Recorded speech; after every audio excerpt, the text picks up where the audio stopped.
humanitarian organization named One Foundation to partner with federal government to raise $300 million to save 50,000 children.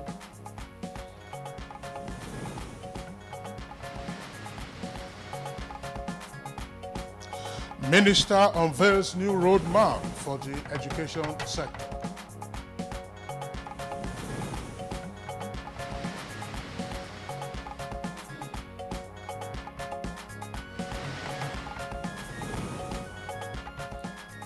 Four-story building under construction collapses in Abuja. 6 out of 8 persons trapped rescued.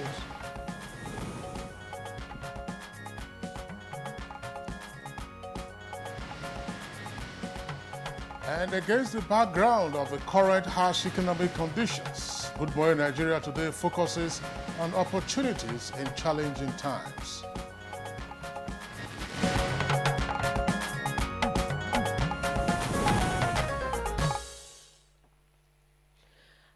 It's no longer news that the global economy is in crisis, with slow growth being witnessed in major economies like Russia, Brazil and China. And the Nigerian economy is not isolated from this development. Well, the crash in oil prices remains the sore point to the Nigerian economy, affecting the country's external reserves and thereby putting pressure on the naira due to the inability to satisfy the demands for foreign exchange for imports. And in reaction to this, the government has put in place policies intended to sustain the stability of the naira and also to stimulate local production. The major policy thrust of government in this crisis is the diversification of the economy. Now, that's be away from crude oil to other sectors such as agriculture, solid minerals and manufacturing. And this is actually expected to cushion the effect of over-reliance on crude oil, boost domestic production and generate employment. These are indeed tough and challenging times. Well, the economic challenges are global, and Nigeria, as it were, has a youthful population. But this, of course, also creates great opportunity for labor. Now, with the right policies and quick implementation, some experts believe that the country should witness a surge in various productive activities, ranging from, of course, the reopening of small-scale industries and greater emphasis on food processing and industrial farming. And, of course, in the words of Sir Winston Churchill, and I quote, "A pessimist sees the difficulty in every opportunity, an optimist sees the opportunity in every difficulty," end of quote. So despite the adversity of business and economic environment, many are still finding opportunities and are not only gainfully employed, but also employing others. Well, the creative energies of great minds often manifest in difficult times like this. Now, and instead of cowering in indecision, they react often boldly and aggressively, as it were, throwing out of the window conventional wisdom and then developing their own ideas in terms of charting new courses. And of course, this is the time for Nigeria's great minds to evolve. What are the opportunities open to Nigerians for gainful employment under the current challenges? What will it take? These are the questions we shall be trying to provide answers to today on Good Morning Nigeria. I'm Rhoda Obo, and it's a pleasure to have you join us again this morning on the program. And I'm Kingsley Osadolo. I join Rhoda in also welcoming you to this edition of the program, coming to you as always on the network service of the Nigerian Television Authority. It's a live program, and of course, on the course of the program, we shall have our regular companion segments, including newspaper review, business, and others. We're kicking off with the news now, and we're going over to the newsroom, and here is our guide, Ronke Kolawole. Thank you, Kingsley, and welcome to the news. It is predicted that 50,000 children will die before the end of the year if $300 million is not raised to improve their health, especially for those in IDP camps in Nigeria. An international humanitarian organization named One Foundation is, however, seeking to partner the federal government to raise the fund in their discussion with Vice President Yemi Osinbajo. The international community feel that there's partnership possible. These people tackling the core problems of Nigeria. An amazing country, an exciting country, and you know, if Nigeria fails, Africa fails. If Africa fails, Europe fails. If Europe fails, America's in big trouble. The whole idea is for us to make sure that we raise an international awareness world over, you know, all over the world, and so that we could actually partner with the government to see how we can resolve the issue of these IDPs. Because we all have to put our voices and our minds and our intelligence and our resources together to make sure that we leave Nigeria better than we met it. Meanwhile, the wife of the president, Aisha Muhammadu Buhari, has expressed happiness with the level of patronage of the food items, medicine, and other essential commodities targeted at supporting malnourished children in Nigeria. This was at the launch of the Get Involved program. The first day of our event, Get Involved, and I'm happy with the level of preparation and also the patronage. So far, so good. We are calling on all well-meaning Nigerians to come and patronize us. And in other news, 6 people have so far been rescued from the ruins of an uncompleted 4-story building which collapsed at Demola Onamokomaya Street, Gwarimpa district of Abuja. Report says the building was still under construction when it went down. 8 persons were trapped, but the 6 were rescued. AM and NIMA was called and deployed here immediately with the men and equipment since yesterday in the night, providing rescue efforts.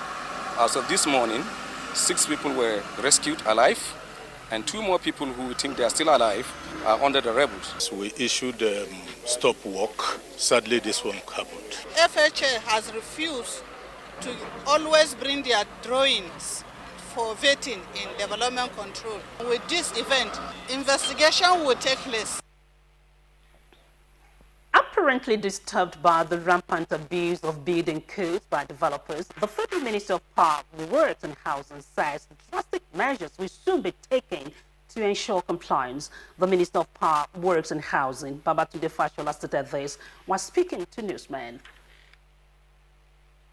Most of the roads we built are taken over by vehicles, tankers parked on the left and on the right, limiting the right of way for ordinary commuters. So we're also doing business at the expense of ourselves. So we're going to develop strategies for repossessing the right of way, which is 45 meters on both sides from the center line. That is the law. I'm using this opportunity to appeal to all those who are occupying the right of way to leave voluntarily. Otherwise, we will take them over by compulsion. To ensure that the federal government further achieves efficiency and reduce waste in its transactions, a 3-day workshop on electronic procurement has begun in Abuja.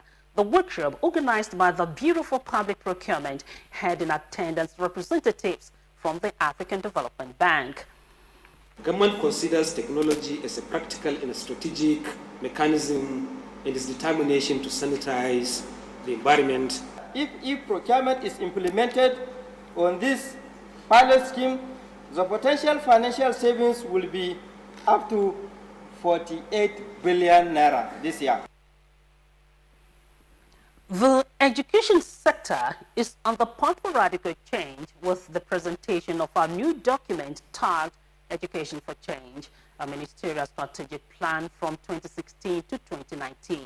Minister of Education Adamu says the document will reposition the sector for Nigeria's prosperity and to meet global competitiveness. Institutional structures, building on successful approaches and creating innovative strategies to ensure the achievement of the targets of the plan. The Minister of Transport, Rotimi Amechi, says greater synergy among stakeholders in the African region is needed to improve the transport sector to a global standard. Speaking to participants of a 3-day conference in Abuja, the minister, represented by Olabisi Lawal, said an achievable policy framework is imperative in strengthening the road transport system. About 11 African countries participated in the conference. The actions together and implement together. How do we better integrate women, road transport workers and young road transport workers into this strategy? And how do we do this as a group in the sub-region? So I think there's lots of questions and important questions for us to consider.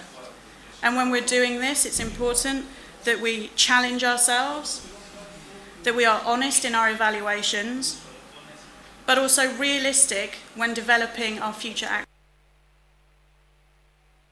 Following protest by internally displaced persons in Maiduguri over poor feeding, the state government has introduced a new feeding system in all IDP camps across the state. Under the new system, they will receive foodstuff per household as against the previous arrangement of direct feeding by camp officials. Initially, that's what we are intending to do to them. And now we promised them that yesterday that we are going to give them per household. And now we have fulfilled our promise. Every month, based on the calorie required ratio of the cereal per individual, we will calculate and we will give food based on the number of your family size.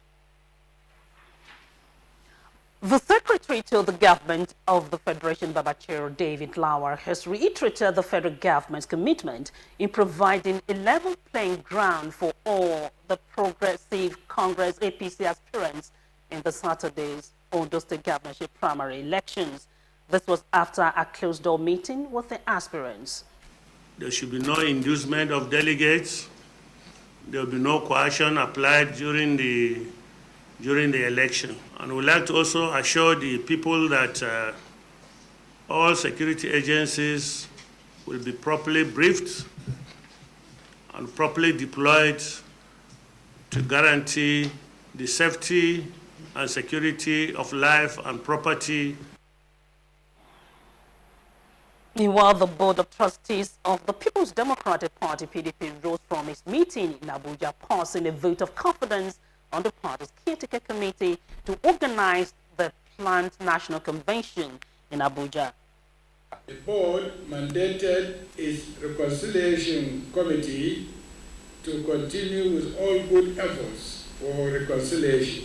PDP governors should be positively encouraged to pursue programs of good governance so as to clearly project the people-oriented manifesto of the PDP.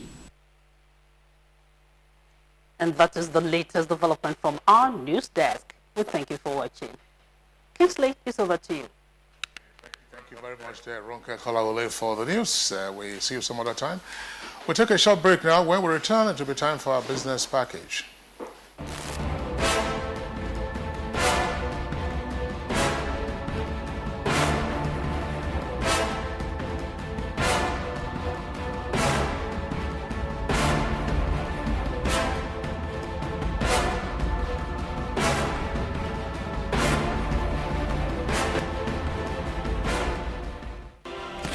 Hear a bomb explosion or gunshots of an active shooter, that might be a terror attack. At such times, always remember 3 action words: run, hide, report. Don't try to run towards the terror scene to save the situation, because there might be a second bomb blast or another attack. Run far away and take cover. Make sure you are safe first. Yes, it is in our nature to sympathize over the hurt, but remember, only trained personnel can help in such situations. When in a secured environment, promptly call relevant authorities and help will come. For anonymous reporting, call 09630-3250-5 or 0813-2222-106. If you see something, say something. Nigeria, unite against terrorism. This message is brought to you by the Federal Ministry of Information and Culture. Hey, I just had a shower, but why do I still feel so hot and sweaty? Let me finish this and I will show you something surprising. Let's take a look. See, heat means sweat. Sweat brings germs. Dettol 100 times cool. It removes germs to leave you feeling clean, fresh, and 100 times cool. Beat the heat and germs with Dettol 100 times cool. Dettol, endorsed by the Nigerian Medical Association. Wow, Fanta.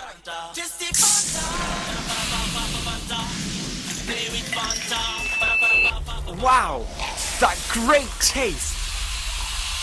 The delicious bubbly Fanta. What could possibly get in our way?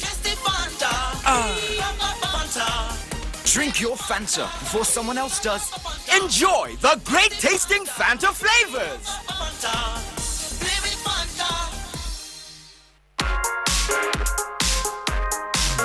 As a build-up towards the 17th of June 2017 deadline for digital switchover, NTA is hosting a strategic and innovative business solution meeting tagged Million Eyeball. Traditional and trending digital platforms in place for digitization will be on display. NTA multi-channels, providing entertaining and interesting content with clear signals in readiness for the switchover, will be showcased. Date, Tuesday, August 30th, 2016. Venue, Sojourner by Genesis, 16 Oba Akinjobi Street, Ikeja, Lagos State. Time, 11 a.m. to 12:30 p.m. NTA, the largest network in Africa.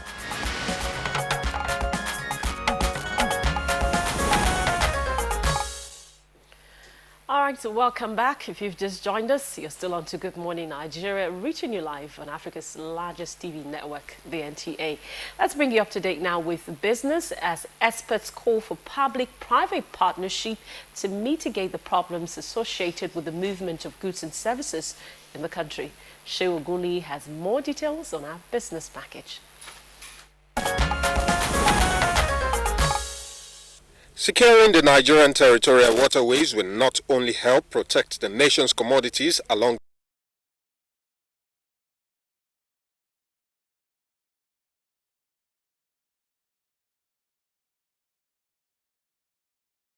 transformation, security along the waterways should be given priority attention.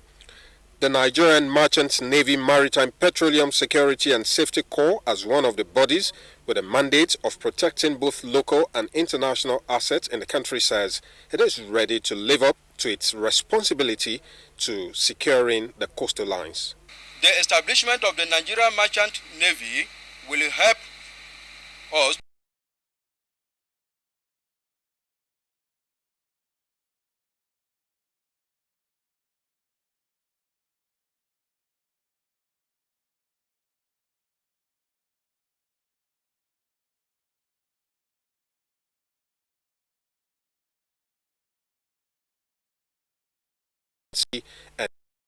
and vandalism, particularly in the Niger Delta region. Nigeria's transport infrastructure can be greatly enhanced through public-private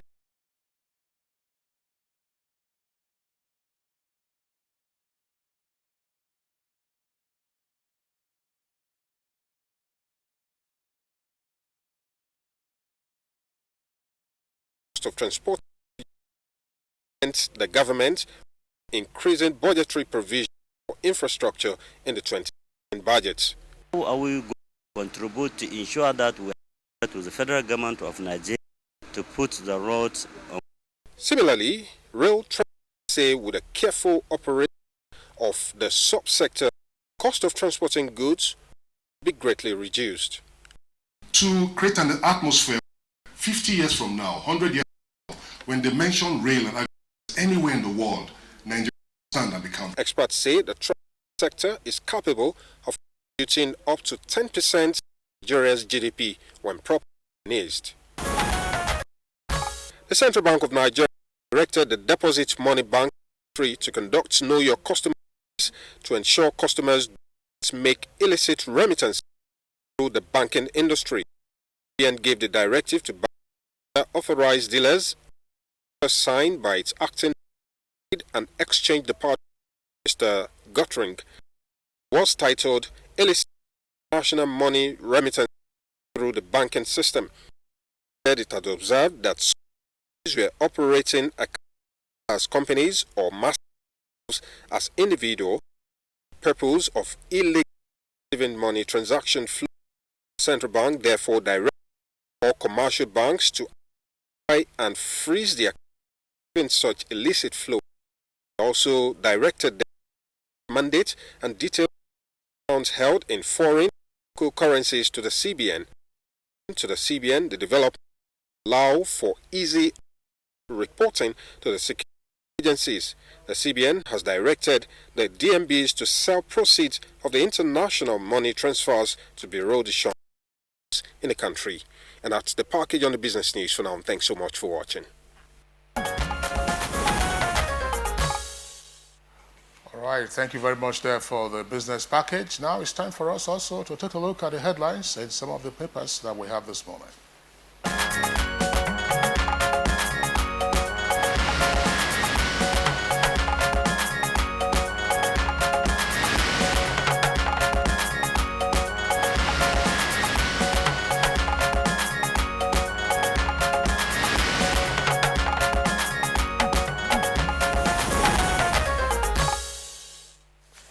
Our newspaper reviewer Bayo Atoyebi is already seated. Bayo, good morning and welcome to the program. How are you today? I'm fine. Good morning, Nigeria. All right, let's begin our review this morning by going to the Daily Sun. Daily Sun has as its lead story, commotion in Kuje prisons. 2 riders, inmates clash with security agents, and another rider says it was attempt to kill Nnamdi Kanu, alleges IPOB. The photograph on the front page there shows the rubble after a 4-story building collapsed in Abuja yesterday. Now, 2 trapped, 6 cheat deaths in Abuja collapsed building. Details of the story can be found on page 4. Now, an earpiece beside the nameplate says, again, government and militants agree to cease fire. And no military force can intimidate us, avengers, as men claims concession. And Ogoni Group makes case for stipend payment. Details of the story can be found inside the paper. Another story on the front page of the Sun says, Rivers lawyer assassinated in Port Harcourt. That's on page 11. And soldiers killed notorious cattle thief and destroy syndicate's camp. And police confirm murder of civilian JTF commander in Kaduna. Those are the front pages from the Daily Sun this morning.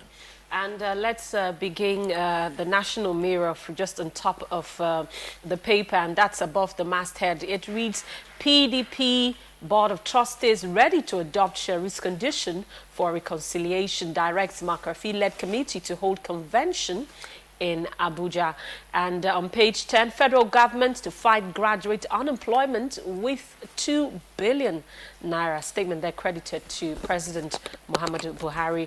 And the big story on the National Mirror this morning, Jimo Ibrahim emerges Ondo PDP Guba candidate. And of course, that's the picture story on the front page of the National Mirror there. Below the picture story, federal government wants to sabotage 56,000 naira minimum wage, and NLC alleges. That's on page 4. Below that, court rejects El Zakir's application seeking release from DSS custody. Of course, there's some stories just by the side there. It says budget pardon reps minority leader Ogo corruption mafia. Statement there credited to Jibri. That's on page 6. On page 5, confusion as Kuje prison inmates attempted jailbreak. And finally, on page 7, 2 feared dead in Abuja building collapse. Bayo. Yes. Let's start with the human interest story about the building collapse. A 4-story building located on plot 444, Sitec Villa, Gwarimpa, is said to have collapsed. Some papers report on Sunday, others say it was on Monday. The building is said to be an office under construction and had trapped 8 persons. 6 of the persons have been rescued, but 2 others are still trapped. But the one interesting thing about that structure is that there's a controversy between the Development Control and the Federal Housing Authority. Both are claiming control over supervision. And while Development Control is alleging that FHA has precluded it in supervising the property because they say it is within their jurisdiction and they are autonomous under the Ministry of Works and Housing, the Development Control says that the FHA is not doing due diligence, and that is why the building collapsed. They have alleged that another structure very close to that one is also requires serious diligence because it appears that it is also suffering from the same defect. The spate of prison unrest riot specifically reoccurred again at Kuje prison.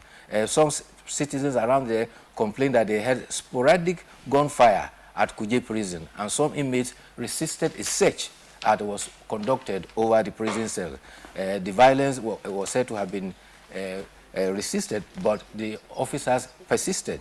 A Punch source said that prohibited items like phones and cannabis are trafficked into the prison, allegedly by warders themselves, and that was why the warders say it is alleged are tipped by the prisoners to traffic these prohibited items, and they see no reason why the same warders will turn around to come around and seize them. The interesting development was that 25 handsets were allegedly found with a Boko Haram suspect within the prison. And the good story is that there's, according to the FCT controller of the prison, Mr. Odahu, no prisoner escaped. It will be recalled that just in June, 2 prisoners escaped from Kuje, and up to now, I think they have still not been apprehended. Okay, Bayo, let's return to other newspapers. New Telegraph, beginning from the top of the front page. Experts, that's the kicker.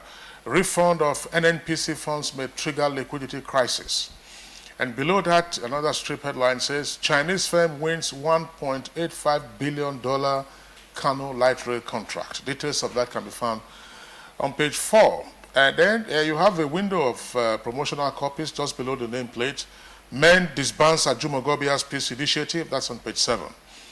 PDP bows to Sheriff to hold convention in Abuja. And then you have the story of the collapse structure there. And pastor marries mother and daughter. That's in Lagos. Details of the story on page 9. Now, the lead story for New Telegraph says EFCC and ICPC kick as federal government takes over high-profile cases. And MPCC to prosecute Saraki and others in forgery suit. That's a forgery case. And then anti-graft agency tackles NBA. APC Secretariat sealed with fetish objects. The writer says Buhari assures governorship aspirants of level playing field. And lastly, HPV vaccine caused cervical cancer rate worldwide by half. And on the Vanguard, Forex markets, that's on top, just above the masthead. That's a Forex market records unprecedented inflow as exchange rate moderates at 305 naira to a dollar. And just below the nameplate, that's the big story, alleged misuse of funds. Masari blast Niger Delta leaders.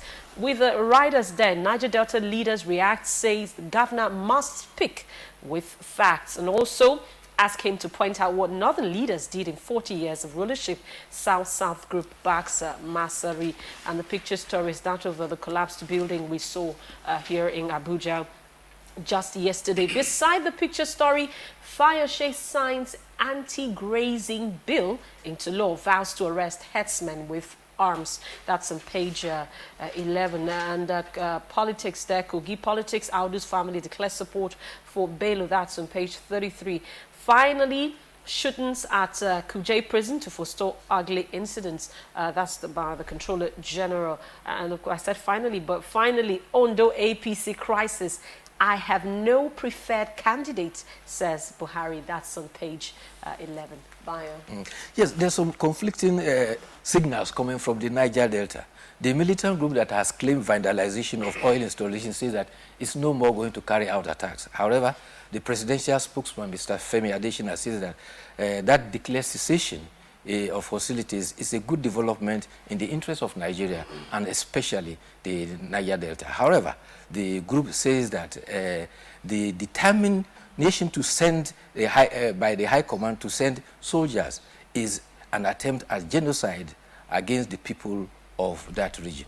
Meanwhile, 2 groups, one, Ijo Youth Council, have advised the federal government that deploying troops into the Niger Delta will not work because militants there are not like those of Sambisa that are in one location.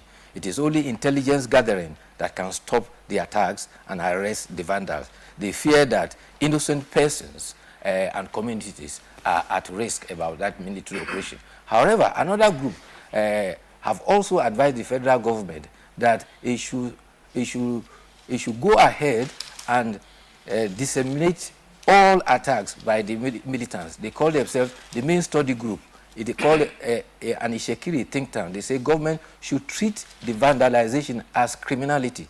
The chairman of that group, Mr. Edward Epoko, says that those parading as leaders now, seeking dialogue, were the same that set the region on fire.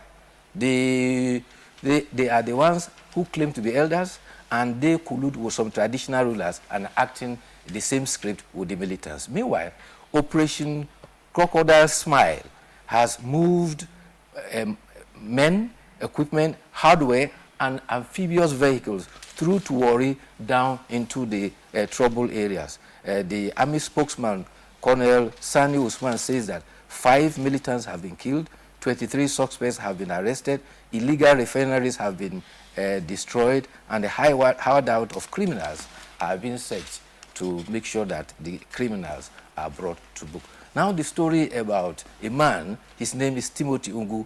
He got married to a mother and later on to the daughter. He says he's a pastor.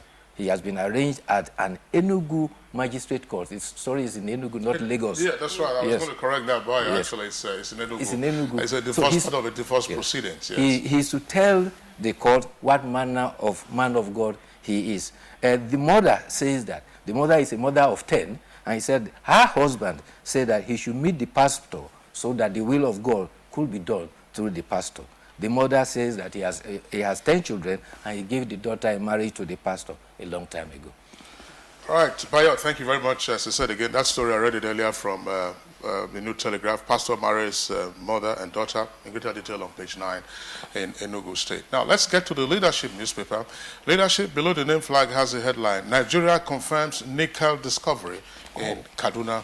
Nigeria confirms nickel discovery in Kaduna. Now, the other headlines are the ones that we've read similarly from other papers, but the lead story for the Telegraph says Forex market hits record $327 million trade in one day, and has a rider more foreign investment expected as CBN offers 213 billion naira bonds Wednesday. Details of the story can be found on page 5. Now, Bayo and Rhoda, there's an interesting photograph, the caption actually on the front page of the Leadership. The photograph on the front page of Leadership has a caption: Sokoto State Governor Aminu Tambuwal administering malaria medicine to a child during the flag-off of the house-to-house malaria elimination program in Issa local government area of the state yesterday. Tambuwal is a lawyer. Yes. And not a medical doctor. The governor. It's also the governor. Yes, you know, I mean, when you have such symbolic administration of oral vaccines, understandable, but the malaria medicine, I don't know. All right, so let's quickly take a look at The Guardian and some of the stories that we have on the front page of The Guardian we have read earlier. But then I'll just take the big story, which is quite different. It says Okoje writes, Buhari says Nigerians are hungry. Nation in search of peace, security, cleric affirms. And finally, of course, it's still the Ondo crisis. PDP may hold convention in Abuja, Ondo crisis. Akure Court bars Sharif's faction from primaries. Those are the riders underneath that caption. Groups defer order picks Jimo Ibrahim in Ibadan. FCT Court cancels exercise by Markafis Camp. Lots of controversies there, trailing that election in Ondo State.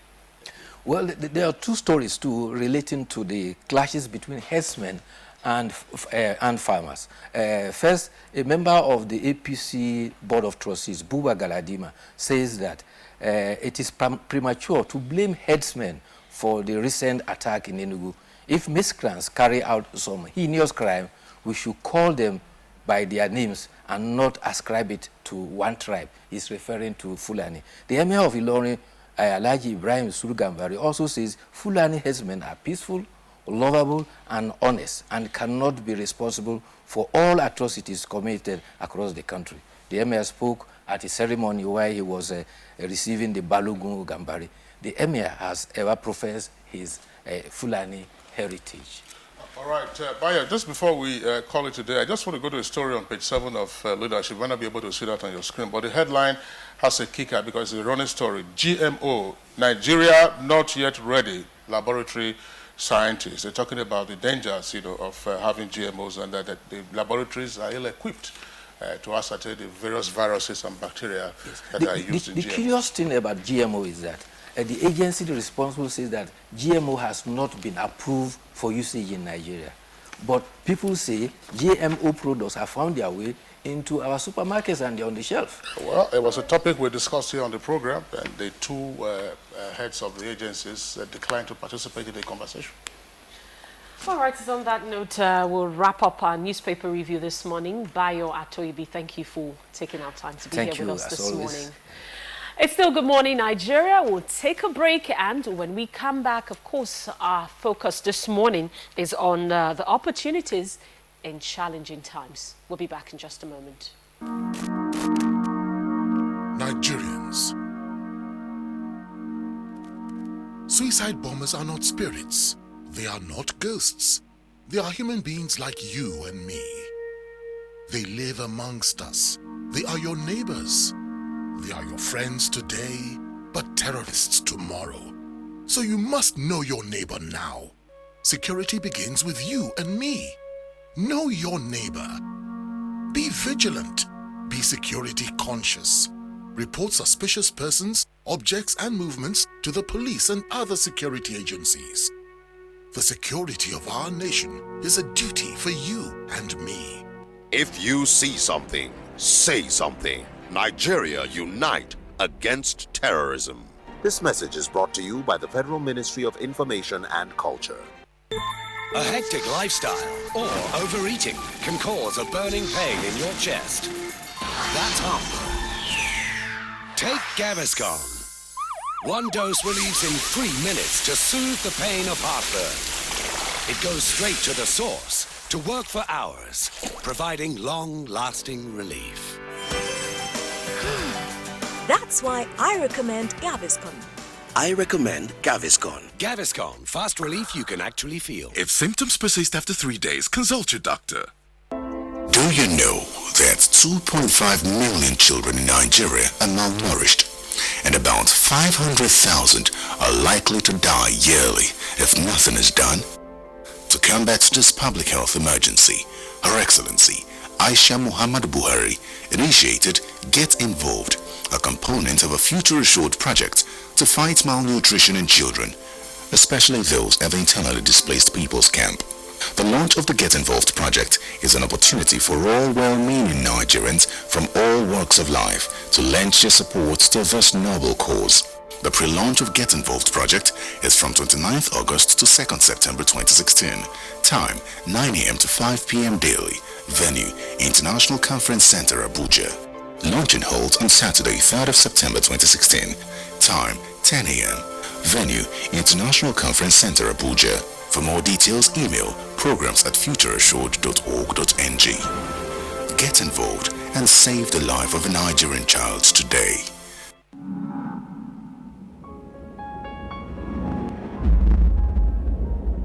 We formed the APC from day one with the intention of changing the direction of Nigeria. We believe Nigeria is an African power and can be a major powerhouse in world affairs.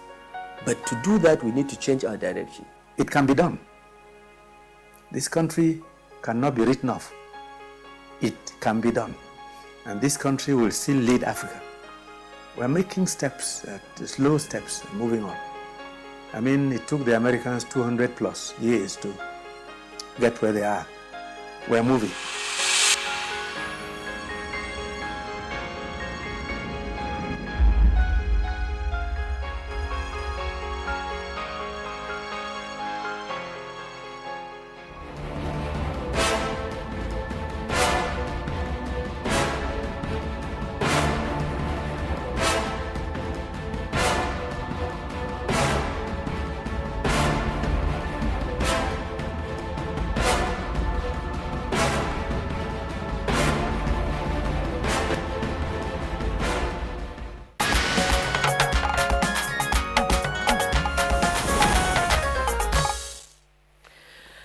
right, welcome back. Our focus this morning on Good Morning Nigeria is on the current harsh economic conditions, and we'll be focusing on the opportunities in times like this.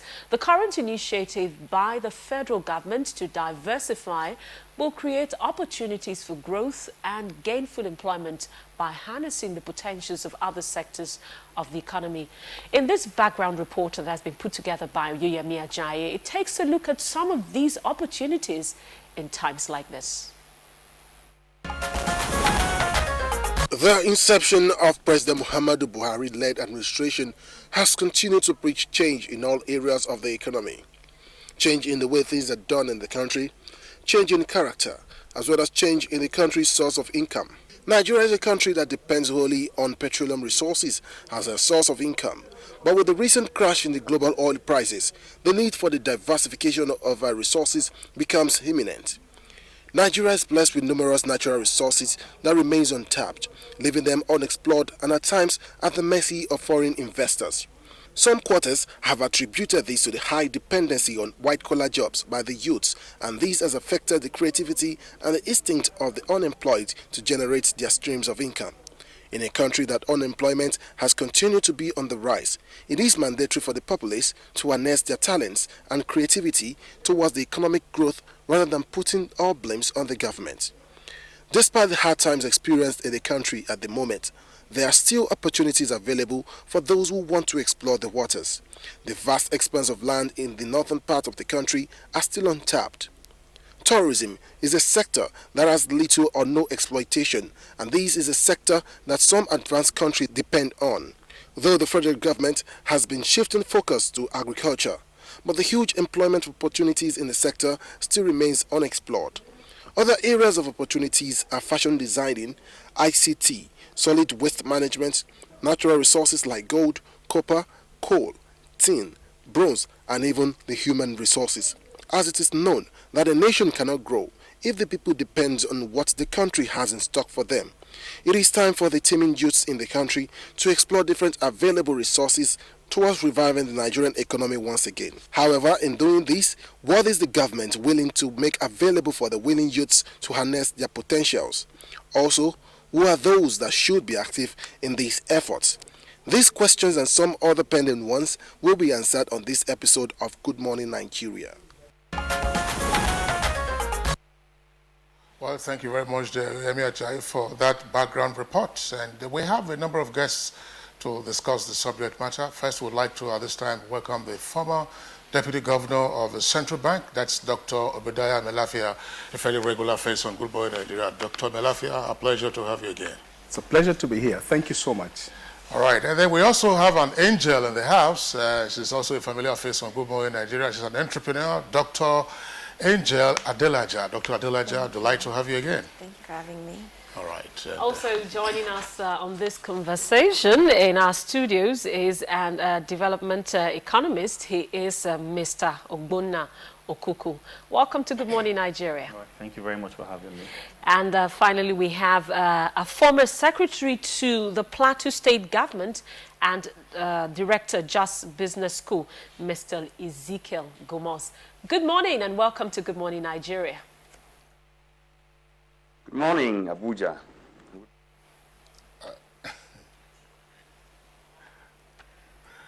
All right. Thank you very much, Mr. Ezekiel Gomos. Rhoda, by the way, is also a familiar face on Good Morning Nigeria. There are distinguished guests, ladies and gentlemen. Let's begin by just establishing, to know precisely what we're going through. And the first question goes to Dr. Obadiah.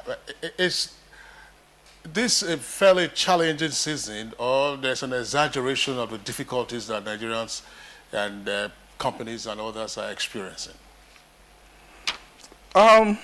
You know, I don't think it's any exaggeration. There's been a downturn consecutively now for 3 quarters. That means we are in a recession, and inflation has been eating deep into people's pockets. It had been tamed to single digits. It has now gone beyond. Of course, government revenues have come down. Agriculture has been affected. There's been low productivity and low production output in the agricultural sector. Food prices have skyrocketed. There's evidence of even famine currently in the northeast or parts of the northeast. So generally, there's an atmosphere of gloom. Of course, it can be a little bit exaggerated in some sections, but generally, on an objective basis, we face a rather unprecedented economic situation. Thank you very much, Dr. Meilafia. But then let's get to Mr. Ezekiel Gomos, who's in our Just Network Center. You just listened to Dr. Meilafia. He said it could be over-exaggerated, but at the same time, too, you know, it's fairly more like what we're saying now. From your perspective, how would you describe the state of the economy right now? Yeah, I want to agree with Dr. Meilafia in some aspects, especially when he looked at the fact that we are in full-bloom recession as a country, having recorded negative growth for three consecutive quarters now. I also want to add that some of the changes that we're witnessing are going to remain for a long time. They're not temporary. For instance, the fact that we're moving away from being an oil economy to a post-oil economy. That means that the whatever we're going to make from oil will not be what we used to do again for a long time to come. So it's reached whereby we begin to think ourselves as a post-oil economy, and that means that depending on oil revenues for driving the nation's economy will no longer be it.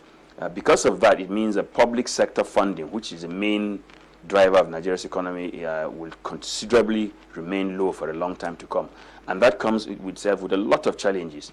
And whether we like it or not, it's bringing a lot of pain and hardship to many people because, like most people say, we're good at predicting the rain, but we're not good at carrying the umbrella. That's preparing for it. So we've been caught up in the situation where things are very difficult in many sectors of the country's economy, and we're just reacting to it rather than having strategically planned interventions that would have got us out. But I think that there's a lot of good things can come out of it. So it's not time yet to feel too bad. All right, Mr. Gomos, of course, we'll come back to you in the course of the conversation. And let's return to the Abuja studios. Dr. Adelaja, you listen to the other two guests frame, as it were, the issues in the economy and how parlous it is in their estimation without any hint of exaggeration. What's your take? I think that coming from the shoes of an entrepreneur, I have two businesses, well, 2.5, 3, I'd say, and we're facing the realities of what's going on in Nigeria. Our economy has really experienced a downturn. When money was flowing freely before, it's not anymore. People are becoming more financially prudent, but also when it comes to paying your staff, you're paying them possibly the same wages or slightly more, but it doesn't meet their day-to-day needs. It's hard to get them to be as productive as they need to be at work because they're thinking about transportation, they're thinking about feeding their kids, they're thinking about so many things. So as an employer, you're not just worried about your business in terms of being able to maybe get foreign exchange for some of the things that you need, or being able to make sure that you keep your lights on. You're also worried about all the people that work for you. And so as a whole, it is a difficult time, but I do believe that in this time you'll see the real businesses and you'll see the fake businesses. You'll be able to see who has gotten their business model right and who can scale their businesses, who are providing needs for people, and those that survive this period will be the people that really build and forge forward for Nigeria. So. All right, thank you. We'll come back to you again, Mr. Ogbonna Okuku.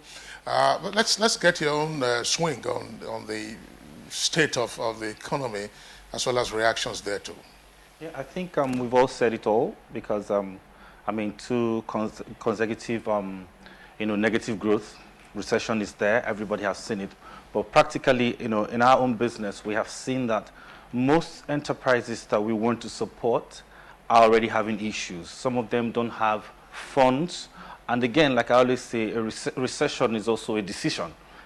I say that because most of the people that have funds are also standing by watching, because the funds on the earth have not disappeared. They are still holding on to their funds, making sure that they see a clearer picture of how or where to invest before they begin to put in their funds. So I think it's a bad situation, but I mean, there's light at the end of the tunnel.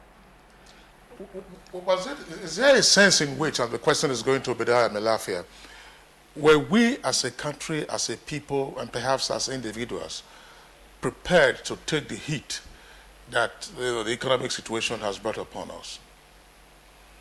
Well, Nigerians are a very resilient people. And I would also say, actually, we're a very, very patient people. Some of the things that Nigerians have endured, in many other countries, there will be massive upheavals. Just shortage of bread in Sudan or Tunisia, there'll be massive riots, but Nigerians can be very, very patient.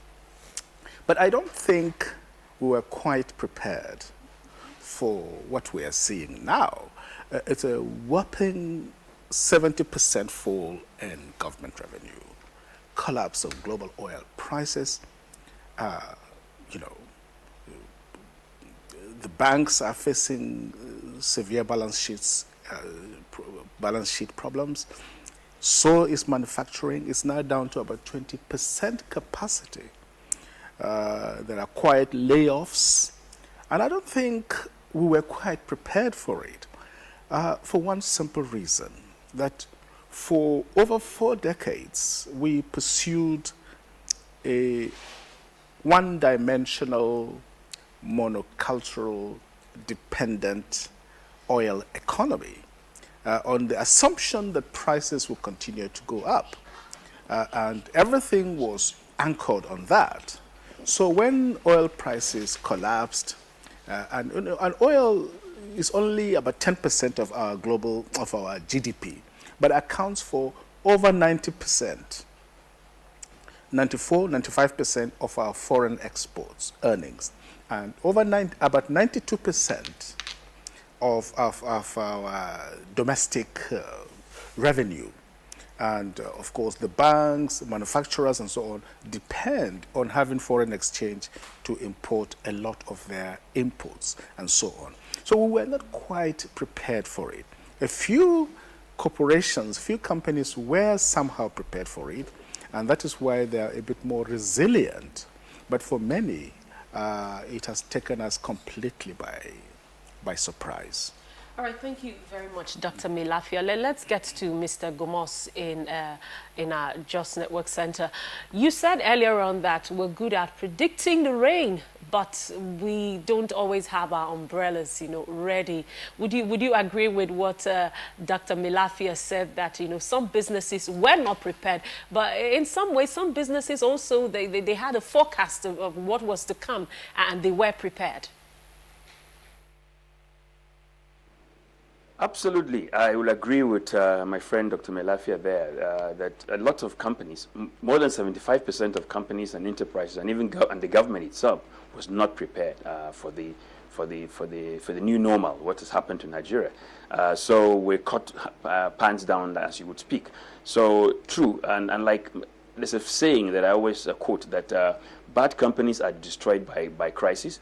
Good companies may survive crisis, but great companies are improved by crisis. So, but there are very few companies or very few enterprises that normally get improved by crisis, even in other climes of the world. So in our case, we've seen only few companies or few enterprises that prepared for this doomsday that arrived in the economy of Nigeria, and that's why we're having the whole economy suffering this hemorrhage. That we were not prepared for it is no longer a statement it's not a flying statement, it's a fact. And that's why we're having these problems today. All right, thank you very much, Mr. Gomez. Dr. Angela, you give us a first-hand experience. You are an entrepreneur. Were you prepared for this? I would say yes and no. Yes, in a sense that for one of my businesses, Fresh Direct Produce, it's an agricultural company, and so what we're focused on are things that everybody needs to eat. We're providing premium produce, and so we know that we're catering to those who still have the financial fluidity to buy our products. So that has been beneficial. With the tomato crisis that we experienced, that was beneficial. So there were certain things that kind of helped us, but then there were other things that hurt us. But we were able to pivot our business. So for example, we couldn't afford greenhouses because of foreign exchange. So most people will then say, okay, then we won't do greenhouses, but we decided to make them ourselves. So I think for those people who are innovative enough to think beyond beyond your problems, you create solutions in the midst of your problems. The same thing, we couldn't afford hydroponic systems, we created them ourselves. And even when the fuel scarcity situation happened, we said, okay, how do we bring our produce closer to the market? So we started to focus on urban farming. And I think our business has been resilient because I think as a team, my team thinks innovatively and we've been resilient. So for those people, I think it makes sense. In other aspects, I have another business which is a spa and salon, and it's a service sector. So you have people who are going to spend, it's a luxury service. If people don't have as much money to spend, they're not going to do so. If there's no electricity in the country, then you have to make sure you're running on generator, then your margins are so low. So it's hard to operate in a climate where everything, the odds are stacked against you. I looked at my books and I said, even for my business, I could have done 4 of it in a different country based on the money that I've invested. When you invest at a time when the Naira was 160 to $1 and now it's at 400 Naira to $1, when you invest and you have issues with customs or you have issues with even staff productivity or theft or everybody trying to cheat in a system, then it means that it's going to be very, very difficult to do business. Cost $25 to register a business in the United States. I think it took me, at that time, it was, I think, $200. So you look at those things and you say, so why should I then do a business in Nigeria? And truly, I would say that for those who are, it's generally a love for Nigeria. And we still look at the opportunities. There's so many opportunities that are untapped. There's so many things that we can take advantage of. And we're doing it in spite of some of the hardships. But I know that once those things are taken care of, it's smooth sailing. So for people like myself, when you look at your business, you keep going because you see the light at the end of the tunnel. But you just pray that the powers that be are also working towards moving us forward towards that light as well. So. All right, Dr. Adelaja, thank you very much. You talked about company registration in the U.S. I think it depends on the state. That's where, okay. The state of Delaware is the most favorable, and Chanta Morgan, but that's a different subject matter. Let's get to Mr. Okuku, Gona Okuku. Is it necessarily the case that there were not red flags?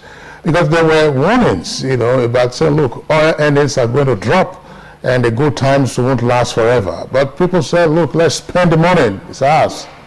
And now we're in a crisis. Did we prepare ourselves for this before we move on to the next leg? Truly, we didn't prepare for it. We didn't prepare enough for these times.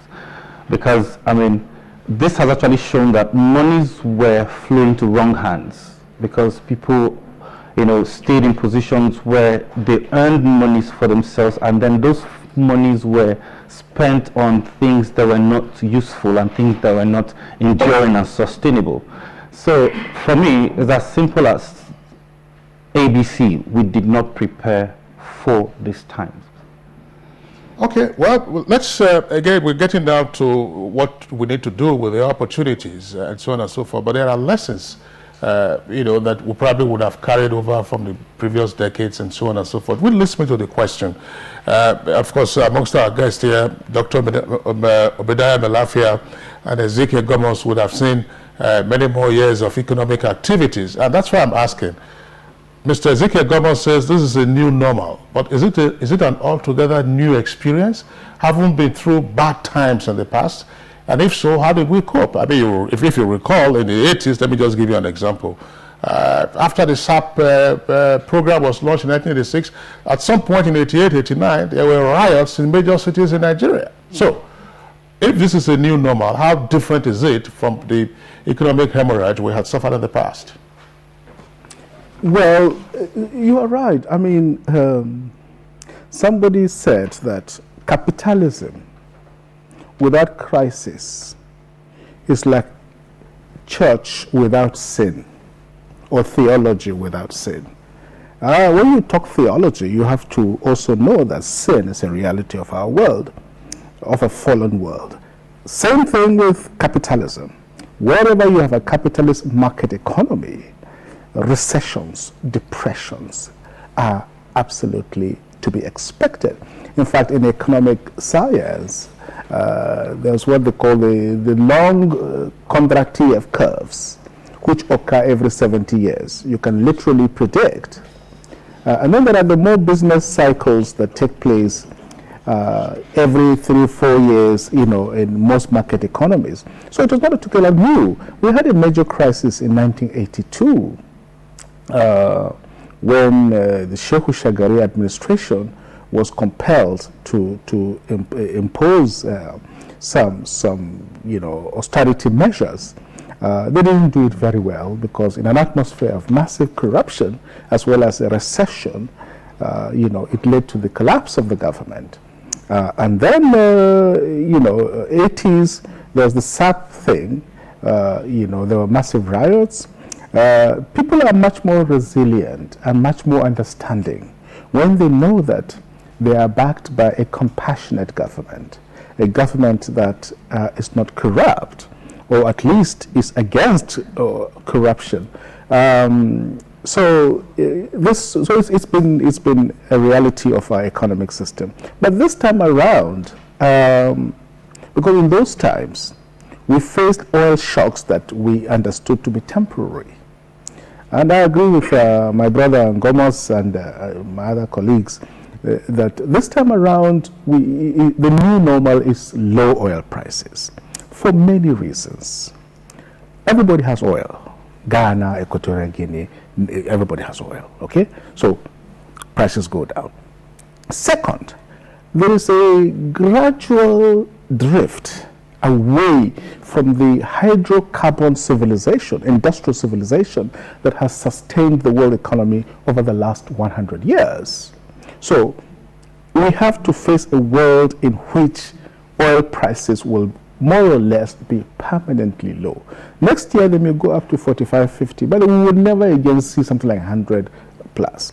So that being the case, we ought to have put on our thinking hats a long time ago. For a country of almost 200 million people, it is a little bit irresponsible that we have not thought deeply enough about providing for the teeming millions of our young people. And for an economy to be just completely dependent on oil like this is dangerous. And I think that, as the Chinese would say, in fact, the Chinese character for crisis is also opportunity. So for every crisis, there's also an opportunity. And this is an opportunity, again, to reinvent our economy, to reimagine a new Nigerian post-oil economy. And by the way, I am an optimist. I believe that this country can flourish even more without oil, without dependence on oil. And the future is very bright if we know precisely what we need to do and we pursue it with vigor and commitment. Okay, well, thank you very much, Dr. Melafia, for that historical background. But let's also get the comments of Mr. Ezekiel Gomos. Mr. Ezekiel Gomos, I framed my question by latching on to what you said, that this is a new normal. But how new is this, considering some of the experiences that we had in the past, historically? And if we had those experiences, what are the carryover lessons that might be useful this time around? I think Dr. Melafia summed it very well when he said that we did not learn lessons. We may have experienced those crises in bits and in 82 and 86, but did we learn any lessons from them? I agree with him. We did not learn lessons. We did not pick the lessons and carry them forward, because and why it's now a new normal, I still say, is because, like you said, everybody got oil in this country. And even if people didn't have all the oil, most countries, even the big oil companies, are spending less on exploration of new fields. So nobody's investing so much money in getting new oil. So the fact that what we have is just what we're going to sell. So, thirdly, and there are countries that are looking at alternative sources of energy, and this is moving us away from hydrocarbons to cleaner energy, and so oil would not continue to play that dominant role. We didn't see that coming. There was a huge revolution in the shale oil in America. We didn't see that coming. It was bound to happen that the USA, which used to be our biggest oil market, would obviously not buy our oil again, because the amount of oil being pumped by shale companies in the US was growing so fast, and we didn't see that coming. So yes, we did not learn lessons from what happened in the past. And like I always say, that with a country whose large population of its large section of population is dependent on government, we did not steer that population away from public sector. We continue to expand the public sector to meet these demands, and it was just like printing money when the money was going out. So we were not prepared for this. We did not learn lessons from the past. Very much, Mr. Gomos, who's in Jos Network Center. But then, Dr. Milafi, our focus, while we're talking about all of this morning, is that we have also seen other parts of the world where they have had deep recessions, where they had very challenging times, and in those times we saw businesses that we would term today as, big businesses, world-class businesses, emerge from such times. I'd like you to itemize where our strength as Nigerians lies in this times, that are challenging in terms of business, in terms of entrepreneurship, in terms of manufacturing. Where does our strength lie in this? Well, a very important question. I would say, first and foremost, our people. The Nigerian people are a great people. I have traveled to over 70 countries in the course of my career in banking and development. And I can say for sure that Nigerians are highly talented, highly energetic, and entrepreneurial people, and also very resilient. So that is the first, the human capital. They are ever hopeful, and they try to make the best out of even the worst situations. That's number one. Number two,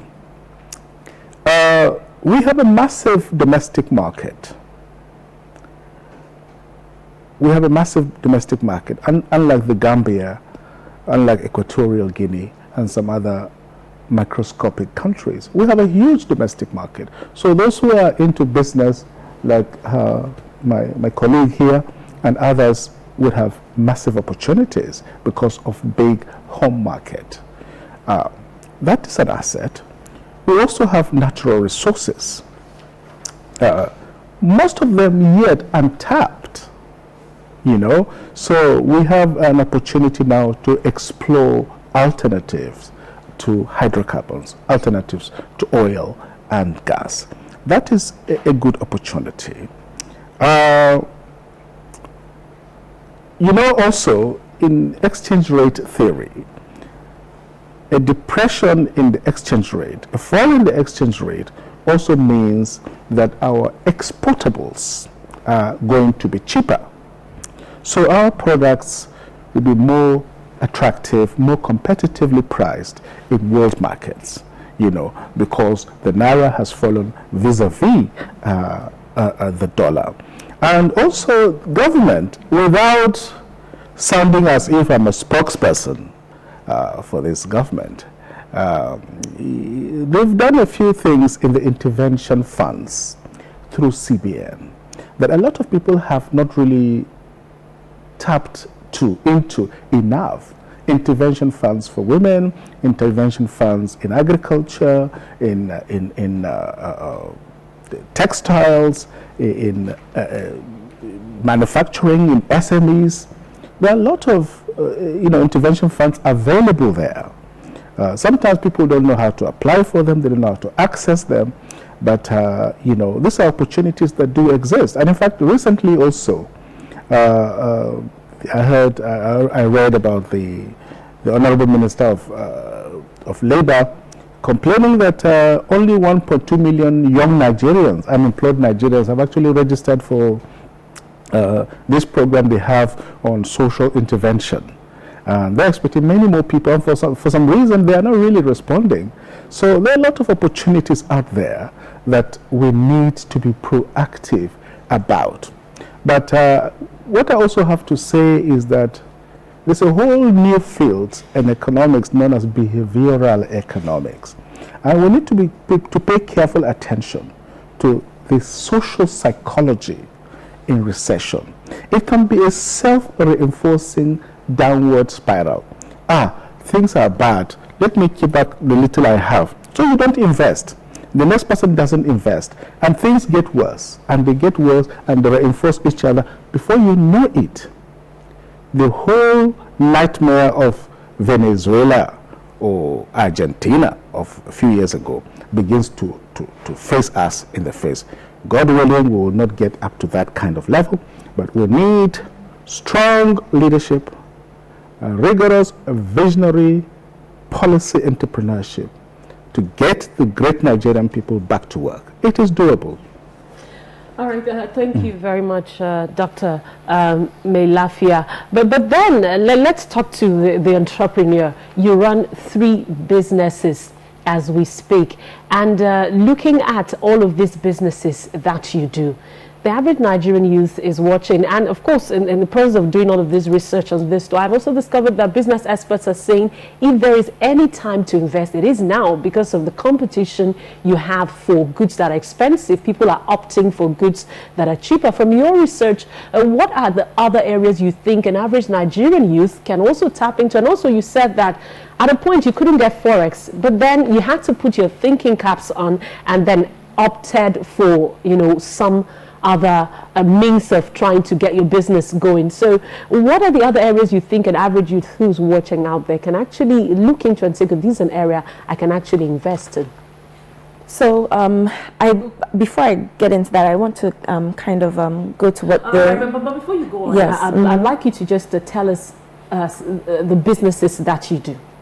Okay, well, I do consultancy work, so I do policy review, monitoring and evaluation, and other things. I have a spa and salon, so we here in Abuja as well, called Zahara Spa and Salon, and then I'm also into agriculture. So I have an agricultural company called Fresh Direct Nigeria, and we focus on urban farming and agricultural technologies. So we grow premium produce, vegetables, premium meats, and also we make technology such as greenhouses, hydroponic systems, and something new that we've just developed, which is the container farm. So that's what I do. I think that when young Nigerians are confronted with challenges, like he said, there can be the likelihood to say, okay, you know what, times are so hard, there's nothing for me, I just want to sit back, or let me just find a job, and let me just do this. But then there's sometimes you look and you say, okay, this is a challenge, or I'm facing this, or I have this problem, and if I have this problem, so many other people are going to have this problem.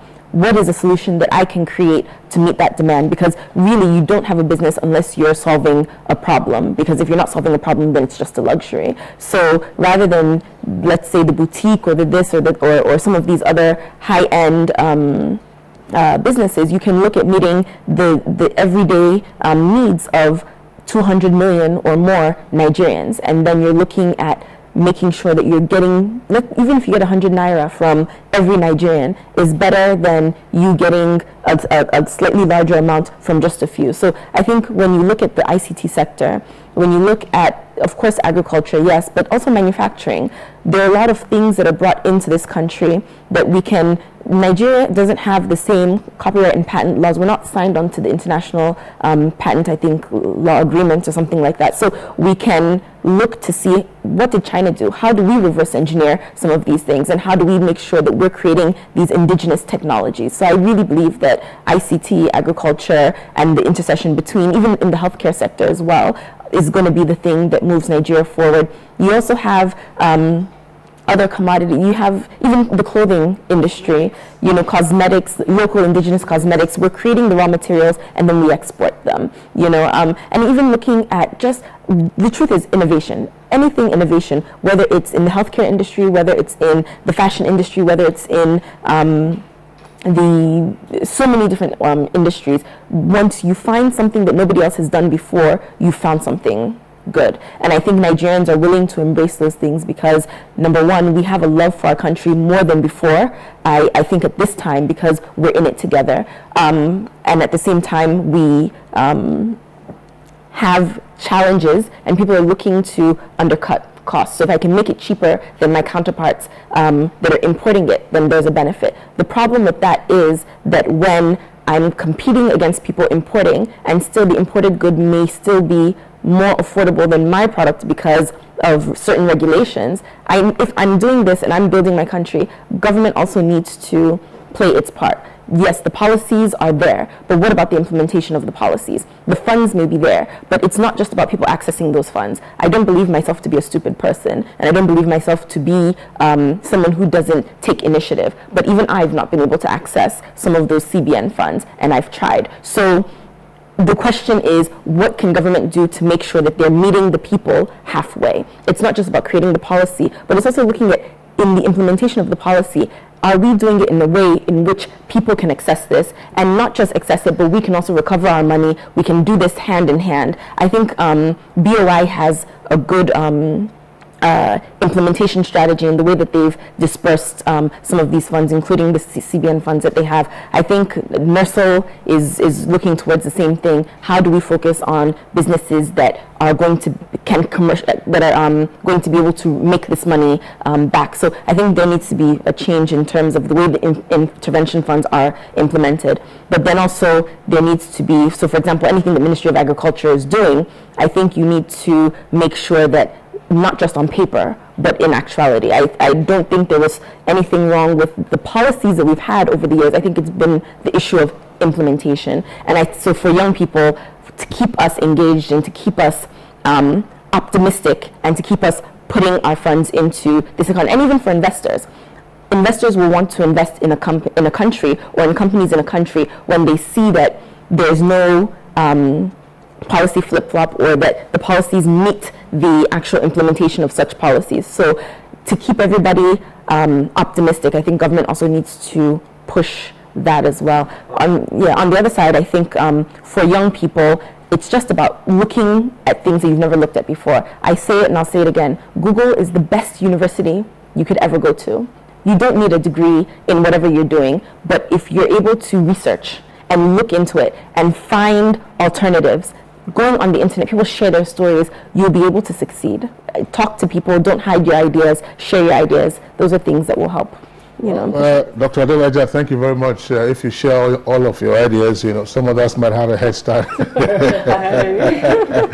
I had a few. Well, that's right. Well, thanks. We already have reactions from our viewers to the ongoing conversation. They've taken advantage of the Twitter handle that's at NTA GMN. We'll take those tweets, but before we do that, Mr. Ogbonna Okuku has been silent for a while. Let's get your swing on what's going on in terms of the opportunities, identifying, exploring, and then also, as it were, profiting from the opportunities that the current challenges present. Okay, before I go into that, this is an area that I'm always very passionate about, which is actually the funding. I'm happy that the former deputy governor of Central Bank is here. The truth is, those funds that we talk, intervention funds, like I always say, before you get to a level where intervention funds can actually be beneficial to you, you must have grown to a level. I give you a very simple statistics from Central Bank, from the commercial agric loan. As of 2014, the Central Bank released the data that 225 billion naira was disbursed on that commercial agric loan to 304 companies. So what does that tell you? That companies that will have capacity, 304 companies that will have capacity to access those funds must be big companies, not small companies like my colleague here, Angela's company, can't. You can't, because let's say, for example, I go to approach a bank. I must have a business plan. I must have a land. I must have my income tax certificate. I must have I must have done a survey on the land. So these are things we're talking about. Unless we have a venture capital system where people can walk into an office with an idea, and then people will marry you with your idea and want to support your business to a point where you now have the capacity to access those funds, we will be wasting our time. The truth is, there are so many opportunities, even in the agricultural sector that we've been talking about. Tractors alone, we need over 196 tractors in 100 square meter to be able to do our commercial agriculture. We have just 6 per 100 square meter in Nigeria. So that's to show you that if we have people who will be willing to invest in just tractors alone to help do commercial agriculture, it makes life easier, and at the end of the day, they will also earn money from it. But how will they get the fund? They need support. They need for you. I mean, that will also dovetail to also having companies that will also repair, companies that will make spare parts and things like that. So for me, I still think the opportunities are enormous. And then if we go to the bigger companies, those who will give us, I mean, when we say diversifying, I actually don't think diversifying should be the right word. I just think as a country we should have multiple streams of income. Because if you say we can't do away with hydrocarbons, why? Because petrochemical industry is one of the industries that will actually support the livelihood of every family. Because plastic industry comes from petrochemicals, pharmaceuticals come from petrochemicals, so you can't do away with that. So we need to have huge investments in those areas so that it can actually give birth to things like plastic industries where they make weave-ons and all these other things that we need and that come out from petrochemical industry. So this is still gas. And we're still talking about agriculture. You can't do agriculture without fertilizer. And this also comes from gas. So really, like I always say, economic wars are not won by strength, they are won by strategy. So we need to strategically sit down, think through what are the comparative advantages that we have in certain sectors. And then again, let me make this last point, which is very crucial. I've seen the federal government do something very laudable, which is using our basin authorities to provide land for young people to come and farm. When we're talking about agriculture, where are the lands? Yes, we have amiable land. Who owns this land? So the state government, the local government should take initiative from what the federal government has done in respect to wheat production, and create this land and make this land available rather for young people. As okay, let me give you an example. If they acquire this land, let's say in Etubekpo local government, and then say young people who are interested in farming so because we have done our analysis, we know that raffia, palm, cassava will work here, and then you make the land available. Young people who are interested, those people who also have funds, who have been thinking of what to do, can actually see the prospect in this transaction when you do proper presentation. So which brings me to the next point. Every organ of government must have their part to play, starting from NOA to sensitize the people on what we need to do on agriculture, and then collaborate with the present government and its programs. 2, Raw Material Research Institute, an institute, a government agency that need to come out and tell us these are where the raw materials you are looking for are, because that's where they were set up. They have been there for a very long time. The Export Promotion Council, yes, they are making some effort. And then, most importantly, the Nigerian Investment Promotion Commission. They must be the ones who will lead. Together with the Ministry of Trade and Investment, they will lead this frontier to be able to market what the issues are, because they will have carried out their analysis to show the lucrative transactions. Instead of marketing Nigeria as a destination like tourism, no, you market Nigeria as a transaction, showing investors these are clear cut. If you put Naira A here, you will get Naira B here. Thank you very much. Okay, Mr. Ogbonna Okoko, thank you very much. I mean, you raised a number of points the other guys have also touched on. There's also been, I think, a direct challenge to the thesis of preparing for a post-oil economy. It's more like saying that the Stone Age is over, but we still rely on stone. We're using grinding stones for pepper and grains, but that's not in the Stone Age. So post-oil, we still need fertilizer, we need other things, petrochemical products. We'll continue the conversation and more particularly take the reactions of our viewers after this break.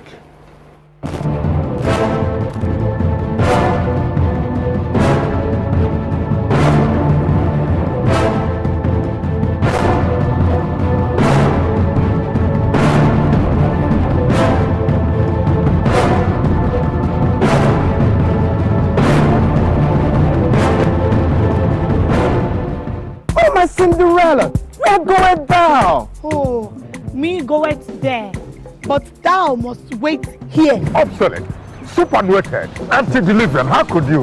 All these courses are for me. What did I do? Well, listen, he's not cursing you. He's speaking English. This week on your award-winning comedy series, Professor John Bull, starring Kanayo Okanayo, Mercy Johnson, Queen Mokoye, Funky Malam, Bimbo Akintola, Oguz Baba, Ime Bishop, Yomi Fash Lanso, MC for God, Stephen Odingbe, Junior Pope. And took to his heels. Special guest appearances by Mama G and Sunny Danger. You see, it's not like that. I'm trying to I want you to be my Nigerian wife. Professor John Bull, fasten your seatbelts this Tuesday and Friday, 8:30 to 9 p.m. on NTA Network, International, and Star Times. It's absolutely bombastic. Over and out. The largest data network, Glow, Grandmasters of Data. We intend to radically change Newman Street. My company has a track record of converting slums into new cities. Many years of experience has taught us to fish out allies within the communities we want to transform. Don't listen to your husband. Listen to me. Give me a boy. And the two of you may never even have to work again.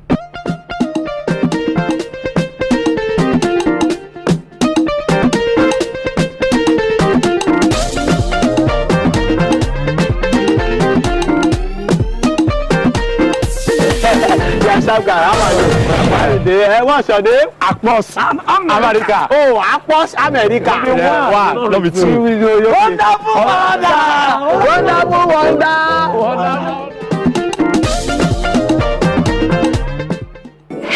Would you like some water? It's cold, especially for you. Which era are you living in? We have a fridge.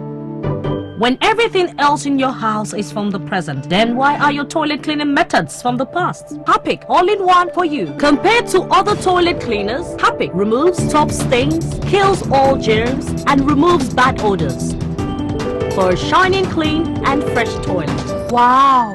You should also take the Harpic all-in-one challenge.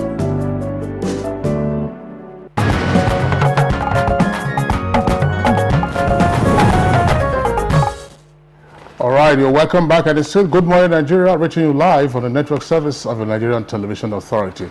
Now, we're taking the tweets from our viewers who are responding to the ongoing conversation. The caption of our conversation is right there on the screen, Opportunities in Challenging Times.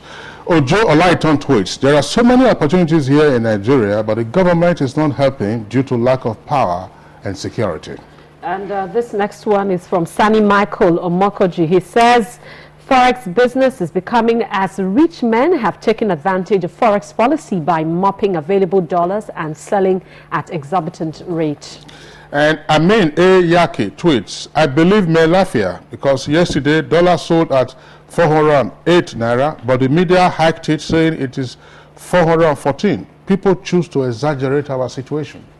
And this one is from Olaiton. He says if our government can regulate the hike in prices in internet service, there are many opportunities in information communication technology. Austin Akban tweets, agriculture, of course, is the way to go, but agricultural produce are perishables. With bad roads, getting them to consumers is difficult.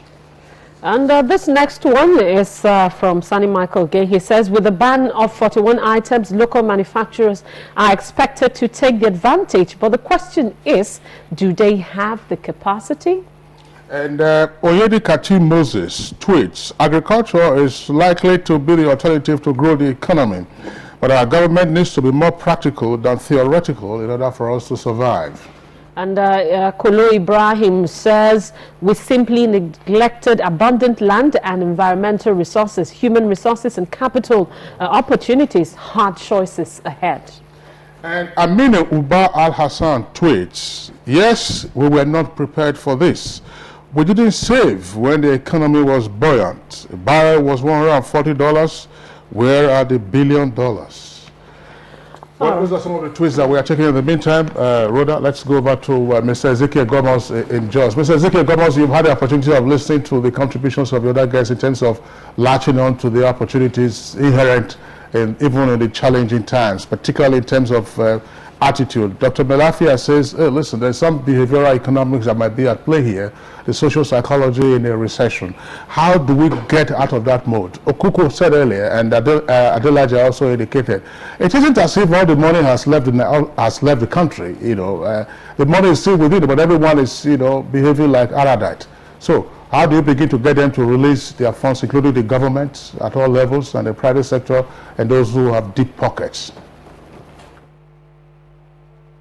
Yes, thank you very much again, Kingsley. We must first start by thinking cool with cool heads in these challenging times and look at the options closely. I want to latch on to what Sobona and Mr. Onu said, that the meeting point between what's available in terms of funding sources, in terms of funds, intervention funds, and what's desired should be made shorter. I mean, presently there are a lot of funding opportunities, but like you said, accessing them and getting them to the right places is still a challenge. And then I think in times like this, government should discard too much of the bureaucracy. We should be able to create flexible and accessible funding sources for the entrepreneurs, not just those who have already made it, but large number of people. And we cannot forget easily that the Nigerian spirit is one of the most creative and entrepreneurial spirits you can find on the face of the earth. So there are a large number of Nigerians, young Nigerians, that have a lot of good ideas, but accessing some of these intervention funds are not there. And that brings me to the fact that some few years ago, there was a UWIN program created by the last administration. It worked to create a number of jobs, and a number of entrepreneurs have been thrown up into the economy, doing wonderful things all over the country. I mean, all of a sudden, such a program has been cut. It wasn't like the normal BOI lending where you have to provide some collateral. These were grants. These were not a loan. And so we think such schemes should be created for the large number of entrepreneurs that we have all over the country. And that one area I think we should focus on is not enough to focus on agriculture. I mean, if everybody goes to the farm to produce goods, we are going to have problems, because to produce crops, we're going to have problems, because I think the emphasis should be on the value chain addition. Not just on the production, but also the value chain addition. Somebody in one of the tweets mentioned processing and storage. I think from most of what we are doing now is to emphasize from farm gate to the market. In between, there's a lot of opportunities for Nigerians in terms of value chain creation, value addition, processing, and converting these products into more valuable sales. I chair a small startup in Jos where a group of young people are coming up to buy fruits and vegetables and processing them for supermarkets. And recently they got invited by one of the big super chains to supply to them carrots, clean carrots that they used to buy from South Africa. So you can see that there are opportunities for us, but it's not just to bring carrots. That supermarket will not buy raw carrots and sell. They want processed carrots. So we have to think of value chain. And finally, my comment in this is that the one area that we seem to take for granted is broadband penetration. The experience of Kenya tells us, for instance, that with a 20% increase in broadband penetration in the country, it led to about 5% increase in GDP, which is significant, very significant. Kenya is one of those economies that has shown Africa that investing in ICT broadband, especially, can change a lot of your country's economy. So I think this is one area that we should not pay attention to. We should pay serious attention to the number of broadband companies in Nigeria. A particular one in point is one company that is selling its broadband to other countries, and meanwhile in a country of 200 million people, this infrastructure is not there for the off-takers of this technology. So I think we need to look at those areas. To me, these are opportunities that are waiting to be tapped. Thank you very much, Mr. Gomas. We'll get back to you, of course, for your parting words in just a moment. But then, Dr. Milafia, you are in a better position to speak to the issue of funding, especially with the fact that Mr. Ogbonna, Dr. Adelaja, everyone seems to be talking about the fact that, of course, if you would ask the federal government now, they'll tell you, of course, funds have been released to the central bank. Yes. But if this time around it still doesn't get to the average entrepreneur who wants to, do something, who has an idea, then we're back to the same issues we're dealing with. And also to my colleague Mr. Kingsley said, how do we get the money out of the hands of Nigerians who have the money? The money has not left Nigeria, it's still here. How do we have them to bring this money and invest? Well, with regards to the government funding, I would appreciate that there are a lot of issues there. The intervention funds, are very well intentioned, but sometimes the distribution system tends to be much more problematic, much more challenging. From the government, from the intervention side, from the official side, they would feel that, look, it's not just that money is there, just come and take it and go. There have to be processes. People have to meet their requirements. There are criteria. And there's the process of application itself. Sad to say, there are still a lot of people who have difficulty being able to access these funds because they don't know how to prepare their proposals. They don't know how to make their business models on the basis of which these funds can be released to them. Unfortunately also, there are other issues relating to the intermediary role of some of the development finance institutions.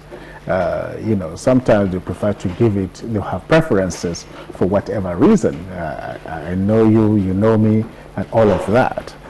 Some of those elements also tend to come into play. So we need to address those issues.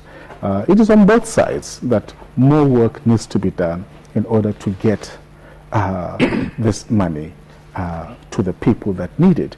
Because, of course, money sitting there doesn't benefit everyone. It's got to be out there working and making income. That is one aspect. The other aspect of, a lot of people with money not, prepared to live with it. It's a big problem that we need to address, and it is the psychological aspects of recessions. People say, look, we don't know what's going to happen next, so let me keep my money and wait. And also inflation. Inflation is a very terrible enemy of investing. In a high inflation environment, people don't like to invest. Why should I invest my hard-earned money when tomorrow inflation will eat up everything? So, the government also needs to take responsibility because there's a lot of uncertainty, especially in the policy area. We waited too long to create a flexible exchange rate, thereby giving people that had a lot of money say, let me just hold on and see what will happen before I part with my money. And immediately the exchange rate thing was deregulated. They quickly rushed in, bought dollars, again, to keep. Some, of course, released their dollars because the rate was attractive. But don't forget also that Nigerians have over $20 billion in their dorm accounts. Money lying there idle, and we're not really using it. So we have to find creative ways of being able to release these funds. We need a stable environment. We need an environment where there's less uncertainty, less bureaucratic red tape, and not too many cumbersome regulations. Let there be a truly market-based economy so that people, and a stable one, so that people will have opportunity to release their money and make it work for them. All right, thank you very much, Dr. Meilafia. And just to let you know, if you're watching from home, that you can be a part of this discussion by taking advantage of our Twitter handle at NTAGMN. We'll take some of your tweets that are already coming in. Kadri Olajide tweets, now we shouldn't try to solve all our problems at once, but to try to locate the key problem and consider the masses in our activities. Muhammad Ibn Isa says, devaluation of the Naira only invites more foreign investors. Another one from Kadri Olajide, another problem is that you don't solve Nigeria's problem with American or Chinese principles. We need grassroots research in Nigeria. And this one is from a Twitter handle that's made in Nigeria. It says, necessity is the mother of invention. Nigeria needs to look inwards, patronize locally made goods. We can improve from there. Well, Mohammed Ibn Isa tweets, after the British Industrial Revolution, other European countries had to close their borders so as to revolutionize their own industries. And Kadri Olajide also tweets, he says, our governments don't sponsor indigenous research by indigenous researchers who are indigenously bred. They prefer inviting, foreigners. And Imad Tobo tweets, the present economic realities were inevitable. So let's quit talking and start acting. This one is from Chris Onwegbe, says, I'm happy the hard times are here. I pray it lasts a little bit longer. We've been living in a false paradise all the while. And Sanem Amakoji, the lesson here is that, quote, not until the tail of a cow is cut off, unquote, one won't know how important it's meant for her. I tell you that again. The lesson is that not until the tail of a cow is cut off, one won't know how important it is for her. It's our situation right here. Okay, those are some of the tweets that we're taking so far, but let's go quickly to our Just Network Center. Mr. Ezekiel Gomez, the emphasis oftentimes would appear to be on, getting the youth to be employed. We have a huge youth population and so on and so forth. But persons who are other than the youth population, who are in their middle ages, also need jobs. They also need to be productive. How do we marry this? And in particular, we're talking about stimulating local production. What kind of fiscal policy measures would you like to see at this time in terms of responding from government?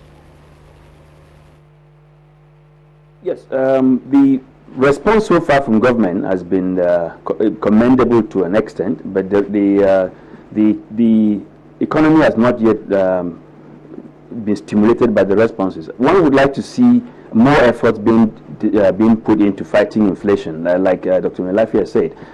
Inflation is a serious disincentive to investment. So I'd like to see the federal government doing more to curtail inflation. There are things that we can do to do that, and also the rate of public sector intervention in terms of public works. One of the best ways to fight recession in any economy is to stimulate public sector works, to engage, to release funds to be able to what's called bailout key critical sectors of the economy, not just bailout in terms of paying salaries. No, bailout should be sent for infrastructure.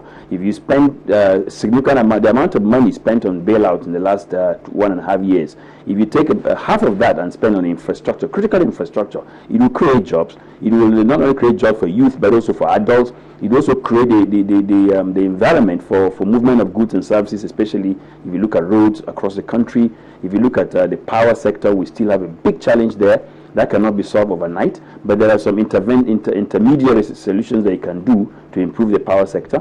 And I think that if the infrastructure is given a big push, it will go a lot to improve the economy. This is what we need. The research has shown that countries that went to recession, one of the first things they did actually was to focus on infrastructure, pump significant amount of money in critical sectors and through public works, and that would engage people. That would also engage the local economy, because most of the public works would buy a lot of the stuff. And when you're releasing money to the economy, you're stimulating production. The factories, Nigerians will get back to work. So I think going forward, the government should see how we can boost the bailout, if there's any bailout left, away from just salaries or salary arrears, not to speak even current salary arrears of public servants, but to focus on critical infrastructure. All right, thank you very much, Mr. Gomez. We want to thank you very much for your thoughts and time this morning, joining us on the program. I guess this is how much we can take from you, who's in our Jos Network Center. Mr. Gomez, Mr. Ezekiel Gomez, is a former secretary to the Plateau State government and director, Jos Business School. Mr. Gomez, thank you very much for coming on the program. Very much, and good morning once again. All right, we're still taking some of your tweets before we take the last words from our guests who are with us here in the studio. The very first one is from Global Times. It says, whether it is clear to us or not, the problems lies on those implementing the policy. A lot of ideas, but difficult to actualize them. And we have another one here from Stephen Chinonso. Chinonso tweets, the major problem may not be the idea for entrepreneurial startups for the young, but the capital to start up. How do we source for funds? Zimbe Sabe says the CBN haven't released funds for cooperatives through microfinance banks to invest in agri even after meeting the requirements. And then Tiana Odu tweets, state governments have to make available land and raw materials needed. Well, that will be the last set of tweets that we are taking for this conversation. We appreciate, your reactions to the issues or comments made by our guests. Now, just to get the closing thoughts of our guest, Mr. Ogbonna Okuku, what's your parting shot, very briefly? Anyway, let me try and keep it brief. My parting shot will be focusing on financing. Financing SMEs, we should be a bit more creative. Yes, the central bank creates these funds, hands it over to commercial bank and development finance institutions to actually disburse. We need to be a bit more creative and see how we can use other channels to see how people can collateralize this project, collateralize these funds, and then two, being able to pass a law that will support venture capital. Because with that, people can now have angel investors who can support their good ideas and then take it up before they go to the banks. Thank you. All right, Mr. Ogbonna Okuku, thank you very much for being part of our conversation this morning. Thank you very much for having me. And the angel of the house, Dr. Angel Adelaja, your closing thoughts? I would say innovation. As people, we need to think innovatively, but also as government, they need to think innovatively. What government may not be able to do, they need to look to private sector to help them do. There's things such as social impact bonds where they can have arrangements with private sector to focus on education, to focus on healthcare, to focus on infrastructure development with a later payback plan. So I think innovation from our government, innovative thinking, innovation from our people, and also a focus on building others up. So if I have knowledge to share and I have a business to build, then I know I'm going to be bringing people up with me, educating them and giving them the same mindset that I have to also think innovatively so that they can also go on to do their own businesses. So I think innovative thinking and mentorship is important. All right, Dr. Adelaja, we appreciate your being with us on the program this morning. Thank you very much for having me. And then the former CBN Governor, Dr. Melafia. Okay, Deputy Governor. but thanks for the promotion.